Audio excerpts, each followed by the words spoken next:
Alright, hey everybody. What we're looking at in this video is it's kind of cool to watch. There's not really too much that happens here, but I talk about in a lot of these videos on how important it is to get a very good warp in onto a grid so that you can actually do something with that grid. And actually trying to take a fight if it's one that's really unwinnable for you, to essentially be able to take a fight that you normally wouldn't win and then actually win with it. So what we're watching here is this is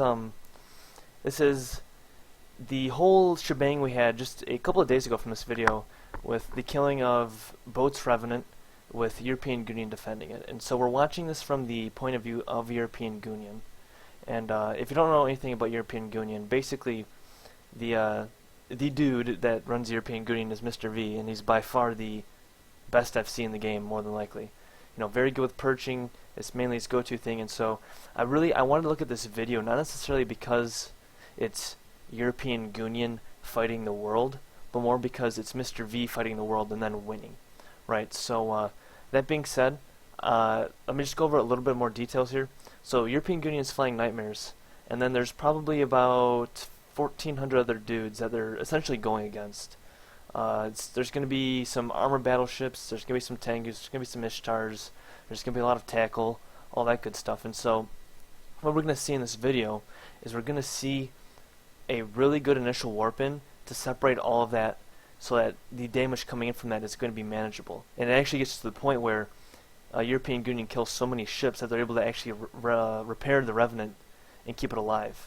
So let's just roll the clip here. I have this at 1.5 speed. This might be too quick, but we'll find out. So what I want to see here, the first thing I want to go here is we see the warp in, and I want to analyze right here what we have happening here. You have this Scorpion fleet of whatever all the way out here, and these guys are, the Nightmares are still 50 kilometers from these Scorpions. Meanwhile, the bulk of everybody is actually still around shooting this Revenant, and European Goonian is 130 kilometers from this Revenant. So if you want to talk about spheres of damage or whatever else, like, just looking at this, European Goonian is so far away from all the fleets you're trying to shoot the Revenant, and this armored Scorpion fleet is so far overextended in that same regard. So this makes it very easy to pick off. You shoot the Balgorn because it can potentially nuke you out, and then just start going straight for Scorpions because that's what's mostly here. And really, we're working in 10% tie-dye here, and it takes everybody here so long to respond to the fact that European Goonian's out here that these Nightmares are going to club this entire fleet of Scorpions before anything happens. You can see all this stuff landing. This is mostly just frigates and tackles, so again, in regards to things that are happening on this grid, this fleet that's landing is pretty much irrelevant. You can see Harpies, Dramiels, Crows, all that crap is just warping out here, and this is all just free fire stuff. So especially when you're flying Nightmares, if you don't remember what Nightmares do, they get the roll bonus for medium energy turret damage, or just energy turret damage, excuse me. They get the bonus to afterburner speed, and then they get the bonus to energy turret tracking. So, we just, like, you watch this, and you see, like, this fleet right here is actually starting to come closer, and this is a bunch of Ishtars. But even then, like, by the time this fleet gets in range to actually doing something, this entire Scorpion fleet is going to be dead. And a key reason as to why it's taking everybody so long to respond to this, you can't really see it in here, but there's bubbles everywhere on this grid. Like, everybody wants to bubble this Revenant. And so, all the fleets here are essentially trapped within those bubbles, so they can't perch off and get back into this fight or get close to European Goonian, because they're just going to be bubbled to shit and back. So, everybody that's here is forced to try and burn into European Goonian to then try and kill them. Right, so we can see the Revenant is taking damage. Of course, there's some people, goons will be goons. They'll shoot the Revenant instead of the Nightmares because they want the Revenant kill mail. But really, it's just impeccable to watch this. This is how you essentially FC, and this is how you win when you're outnumbered. We talk. There's 216 people in the European Goonian fleet, and there's 1,800 people in the system. Right, essentially, it's European Goonian plus boat, so we'll call it 217 versus, 1610? 1,610 people? That's pretty crazy. So, from here, there's still 19 minutes worth of footage that this guy shows, but quite honestly, at this point, this fight is actually, in terms of anything happening, there's nothing else to see here, right? the Nightmares are going to clean up the rest of these Scorpions, and then by the time that happens, all these Ishtars are going to start to come within pretty close range and start to drop sentries. At which point, the Scorpions are no longer a big threat, unless you're worried about getting jammed out. So V switches over to the Ishtars. Should be pretty soon here. We can fast forward just a little bit. So we switch over to a Falcon, Raven. So now what's happening is we're basically, we shot one Ishtar, but it's mostly a free fire, anything that comes close, right? Like again, we have the overview sorted by distance here, and look how far away everything is from this.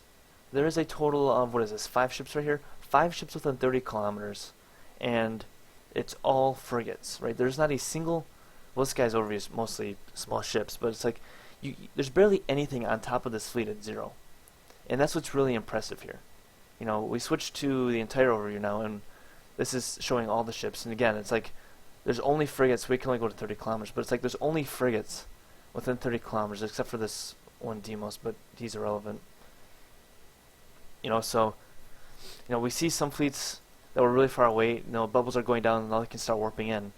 But again, we're talking about Nightmares which have, this is where we get into more details where, okay, now there's actually people trying to fight the Nightmares, but how do they fare against that? Well, you have these Nightmares which can tank for days. Like, if they'll have plenty of Logi, and Nightmares themselves have a huge tank, so it's like, you can try and kill them, but good luck with that. Especially when you mostly have frigates trying to shoot them, so I'm going to fast forward a little bit. Like, again, there's not really too much to say here, but this is the main point I wanted to emphasize, is just how far away when V lands this fleet here, they get caught in this bubble, which they want to. They want to get put up in this bubble. And then they have all the time in the world to focus on some ships, some ships that can pose a pretty decent threat, while everyone else is still trying to burn in. Like, you can see all the bubbles here, you can see there's some capitals here for some reason. But really, it's smart. It's a smart way to play this fight out if you have to try and take this, There's no reason to warp to 0 out this Revenant, even if you are trying to defend it, right? And this goes the same for anything else. If you're shooting a structure timer or whatever else, there's no reason to necessarily fight right on top of it. If they get the strategic objective, that's fine, because you can always come in after you've killed everybody and reset it, so to speak. So it's marvelous. It's marvelous play. It's really all I can say here is just how good this is. Not a single fleet here is able to burn within range to save these Scorpions, and whoever's FCing this Scorpion/Armor Battleship fleet was a little ambitious. We saw in some of the Pravi videos that Providence would do something similar to this, where they would have like their Protea here, but then they'd put like their Nagas or their Tier 3 battle cruisers like really far away, and if NC was better in those fights with Providence, they could actually then work. What they want to do is they want to work it just like how V's working it here, right? All these dudes are not in range, so they can't do anything. Meanwhile, you only have one fleet here that you're fighting, and you can dunk them very quickly. So, I think that's all I have to say in this video. I'm going to let it run for a couple more seconds. Let's go back towards the end. And I just want to, if there's anything to take from this, it's how to play it smartly. Like, the big thing here is that even though, and I've said this already, like, even though you're here and you're trying to defend something, whether it's a Revenant, or, in other situations it could be a tower or something else, like, that doesn't mean you have to fight around that. Like, it's just something to keep in the back of your mind. And so in this situation, this works fairly well because everybody wants to get kill mills, not really focused on the strategic part, which would be the Revenant here. But this is how you take fleets apart, and this is how you make things work in your favor. There's really nothing else to say. Like, if you want to learn how to do this, all you have to do is go back to this initial warp in and see how it happens, right? And that's just how it works. So anyways, I'm going to wrap it up before I start rambling on again and again and again. I've already spent almost 9 minutes doing that. So if you have any questions, comments, concerns, suggestions, etc., etc., etc., etc., etc., as always, please hit me up, hit somebody else up. Do what you got to do, and let's get some more FCs out there creating content like this. Alright, I'll catch you guys in the next video. Peace on Earth.